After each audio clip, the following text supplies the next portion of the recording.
ಬೆಂಗಳೂರು ಗ್ರಾಮಾಂತರ ಜಿಲ್ಲೆಯ ದೇವನಹಳ್ಳಿ ತಾಲೂಕಿನಲ್ಲಿ ಕೆಐಎಡಿಬಿ ವಿರುದ್ಧ ರೈತರ ಆಕ್ರೋಶ ಜೋರಾಗಿದೆ.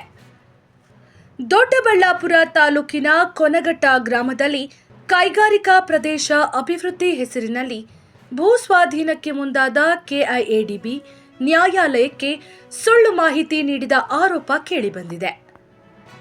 ಕೃಷಿ ಜಮೀನಿನಲ್ಲಿ ಯಾವುದೇ ಬೆಲೆಬಾಳುವ ವಸ್ತುಗಳಿಲ್ಲವೆಂದು ನ್ಯಾಯಾಲಯಕ್ಕೆ ಮಾಹಿತಿ ನೀಡಿದ ಕೆಐಎಡಿಬಿ ಇದೀಗ ಅದೇ ರೈತರಿಗೆ ಬೆಲೆ ಬಾಳುವ ವಸ್ತುಗಳ ಮೌಲ್ಯಮಾಪನಕ್ಕೆ ನೋಟಿಸ್ ನೀಡಿರುವುದು ವಿವಾದಕ್ಕೆ ಕಾರಣವಾಗಿದೆ. ಈ ನಡೆಗೆ ವಿರೋಧ ವ್ಯಕ್ತಪಡಿಸಿರುವ ರೈತರು ತಮ್ಮ ಕೃಷಿ ಭೂಮಿಯನ್ನ ಕಸಿಯಲು ಉದ್ದೇಶಪೂರ್ವಕವಾಗಿ ಸುಳ್ಳು ಮಾಹಿತಿ ನೀಡಲಾಗಿದೆ ಎಂದು ಆಕ್ರೋಶ ವ್ಯಕ್ತಪಡಿಸಿದ್ದಾರೆ. 2013ರ ಭೂಸ್ವಾಧೀನ ಕಾಯ್ದೆ ಪ್ರಕಾರ ಸೂಕ್ತ ಪರಿಹಾರ ನೀಡಬೇಕು ಎಂದು ರೈತರು ಆಗ್ರಹಿಸಿದ್ದು, ಇಲ್ಲದಿದ್ದರೆ ಹೋರಾಟ ನಡೆಸುವುದಾಗಿ ಎಚ್ಚರಿಕೆ ನೀಡಿದ್ದಾರೆ. ಸ್ಥಳೀಯ ರೈತರ ಹೋರಾಟಕ್ಕೆ ಮುಂದಿನ ದಿನಗಳಲ್ಲಿ ಮತ್ತಷ್ಟು ತೀವ್ರತೆ ಸಿಗುವ ಸಾಧ್ಯತೆ ಇದೆ. ಸರ್, ನಮ್ಮದು ಕೊನಘಟ್ಟ. ಇಲ್ಲಿ 9 ಎಕರೆ ಜಮೀನಿದೆ ನಮ್ಮದು. ಈ 9 ಎಕರೆ ಜಮೀನಲ್ಲಿ ನೀವು ನೋಡಿದಂಗೆ ಎಲ್ಲದಕ್ಕೂ ನೀರಾವರಿ ಇದೆ. 2 ಬೋರ್ ಇದೆ. ಇವರು ಈ ನಮ್ಮ ಕರ್ನಾಟಕ ಉಚ್ಚ ನ್ಯಾಯಾಲಯದಲ್ಲಿ ಇವರು ನಮ್ಮ ಪಿಟಿಷನ್ಗೆ ಅಬ್ಜೆಕ್ಷನ್ ಹಾಕಿದ್ದಾರೆ. ಈ ಅಬ್ಜೆಕ್ಷನಲ್ಲಿ ಇವರು ಅವಾರ್ಡ್ ಪಾಸ್ ಮಾಡಿದ್ದೀನಿ ಅಂತ ಹೇಳ್ತಾರೆ. ಅವಾರ್ಡಲ್ಲಿ ಏನು ಬರೀತಾರೆ ಅಂದರೆ, ಜಮೀನಲ್ಲಿ ಕಟ್ಟಡ ವಿನ್ಯಾಸ ಮರ ಮಾಲೀಕ ಬಗ್ಗೆ ಏನು ಹೇಳ್ತಾರೆ ಅಂದರೆ, ಯಾವುದೇ ರೀತಿಯ ಬೆಲೆ ಬಾಳುವ ಮರ ಮಾಲೀಕಿ ಕಟ್ಟಡ ವಿನ್ಯಾಸಗಳು ಇರೋದಿಲ್ಲ ಅಂತ ಬರೀತಾರೆ. ತದನಂತರ ಏನು ಮಾಡ್ತಾರೆ ಅಂದರೆ, ಇವತ್ತು ಅಂದರೆ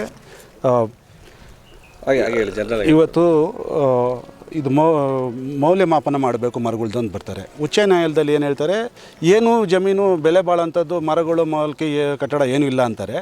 ನೋಟಿಸ್ ಕೊಟ್ಟು ಇವತ್ತು ಬರ್ತಾಯಿದ್ವಿ 11 ಗಂಟೆಗೆ ನೀವು ಅಲ್ಲಿ ಇರಬೇಕು, ಮೌಲ್ಯಮಾಪನ ಮಾಡಬೇಕು ಅಂತಾರೆ. ಇದು ಏನು ಅನ್ಯಾಯ ಅಂದರೆ, ಉಚ್ಚ ನ್ಯಾಯಾಲಯದಲ್ಲಿ ಸುಳ್ಳು ಹೇಳ್ಬಿಟ್ಟು ಇಲ್ಲಿ ಬಂದು ಇದು ಮಾಡ್ತೀನಿ ಅಂತ ಪೊಲೀಸ್ ಜೊತೆ ಕರ್ಕೊಂಡು ದಬ್ಬಾಳಿಕೆ ಮಾಡ್ತಾಯಿದ್ದಾರೆ ಸರ್.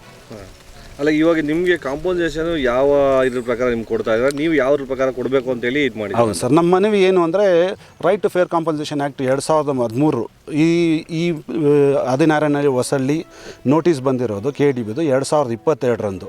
ನಾವು ಕೇಳಿರೋದು 2013ರಲ್ಲೇ right to fair compensation act ಬಂದಿದೆ. ಅದರ ಪ್ರಕಾರ ನಮಗೆ ಕಾಂಪನ್ಸೇಷನ್ ಕೊಡಬೇಕು. ಮತ್ತು ಅದರಲ್ಲಿ ಮಾಡೋಂಥರ ಸೋಷಿಯಲ್ ಅಸೆಸ್ಮೆಂಟ್ ಸ್ಟಡಿ ಮಾಡಬೇಕು.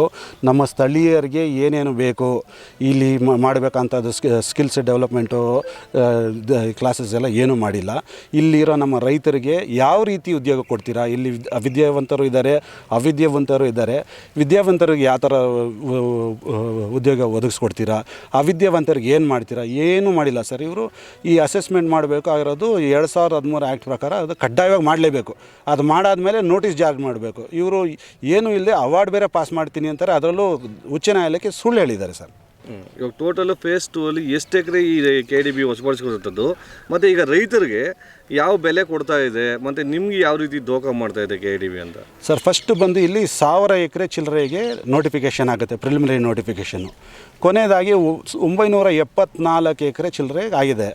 ಇನ್ನು ಮಿಕ್ಕಿದ್ದು ಏನಾಯಿತು ಅಂತ ಹೇಳಿದ್ರು, ರೈಟ್ ಇನ್ಫಾರ್ಮೇಷನ್ ಆ್ಯಕ್ಟಲ್ಲೂ ಕೊಡ್ತಾ ಇಲ್ಲ ಸರ್, ಅದ್ರ ಬಗ್ಗೆ ಏನೂ ಹೇಳ್ತಾ ಇಲ್ಲ. ಮತ್ತು ಸರ್ಕಾರದ ಸುತ್ತೋಲೆ ಇದೆ, ಕೆಡಿಬಿನವರು ಎಲ್ಲೆಲ್ಲಿ ಮನೆಗಳಿದೆಯೋ ಅಥವಾ ಎಲ್ಲಿ ಸಮಾಧಿ ಇದೆಯೋ ಅಥವಾ ಎಲ್ಲಿ ರೈತರು ನೀರು ಉಪಯೋಗಿಸ್ಕೊಂಡು ಎಲ್ಲಿ ಬೆಳೆ ಬೆಳೀತಾರೋ ಅದು ವರ್ಷಕ್ಕೆ 2 ಬೆಳೆ ಅಂತ ಕಡೆ ಇದು ಅಕ್ವಿಸಿಷನ್ ಮಾಡಬಾರ್ದು ಅಂತ ಅವಕ್ಕೆಲ್ಲ ಇವರು ಇದು ಇಲ್ಲ ಅಂತ ಹೇಳ್ಬಿಟ್ಟು ಬಂದ್ ಮಾಡ್ಕೊತಿದ್ದಾರೆ. ಇದು ಭಾಳ ದೊಡ್ಡ ಅನ್ಯಾಯ. ನನ್ನೊಬ್ಬನಿಗೆ ಅಲ್ಲ, ಇಡೀ ನಮ್ಮ ಕೊನಘಟ್ಟ ಗ್ರಾಮದಲ್ಲಿರೋ ಜಮೀನು ಕಳ್ಕೊಂಡಿರೋರೆಲ್ಲರಿಗೂ ಅನ್ಯಾಯ ಮಾಡಿದ್ದಾರೆ ಸರ್ ಇವರು.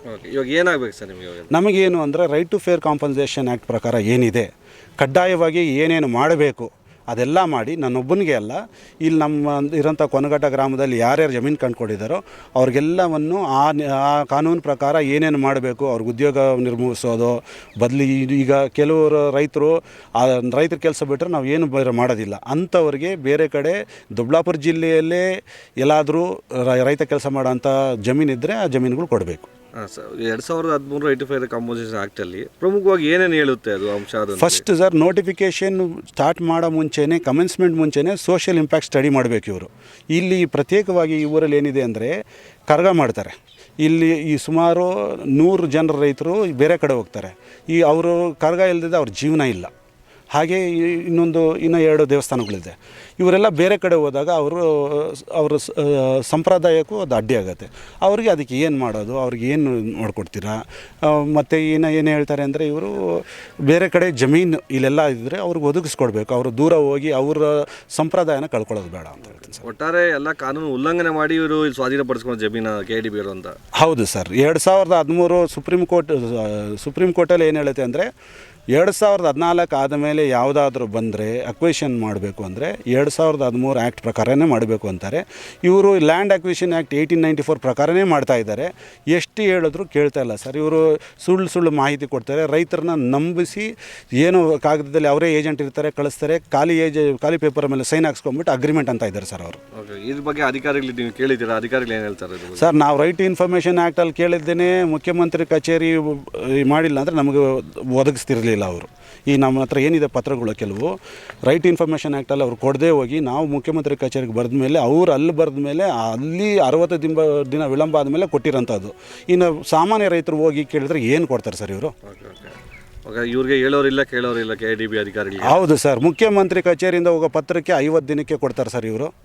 ರೈಟ್ ಇನ್ಫಾರ್ಮೇಷನ್ ಆ್ಯಕ್ಟಲ್ಲಿ ನಾನು ಕೊಟ್ಟಿದ್ದು, ನನಗೂ ಇನ್ಫಾರ್ಮೇಷನ್ ಒದಗಿಸಿದೆ.